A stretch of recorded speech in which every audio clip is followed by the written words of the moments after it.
আমাদের ব্যবহৃত সিম কার্ডের প্রকৃত মালিক বা সিম কার্ড কোন ব্যক্তির এনআইডি কার্ড ধারা রেজিস্ট্রেশন করা আছে তা কিভাবে খুঁজে বের করব সেই প্রসেসটি এই ভিডিওতে দেখব।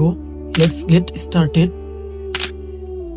সর্বপ্রথম ফোনের ডায়াল প্যাড থেকে *16001# এই কোডটি দিয়ে ডায়াল করব। Okay, then click on dial option. Please enter the last 4 digit of your ID. অর্থাৎ এখানে বলা হয়েছে আপনার ভোটার আইডি কার্ডের লাস্ট 4টি ডিজিট এখানে বসাতে হবে।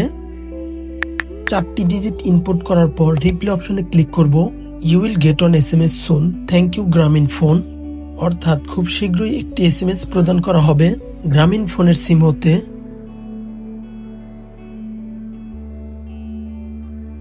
এবার দেখা যাচ্ছে একটি SMS চলে এসেছে।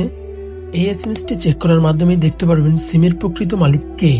Thanks for watching this video. Please like, comment and share.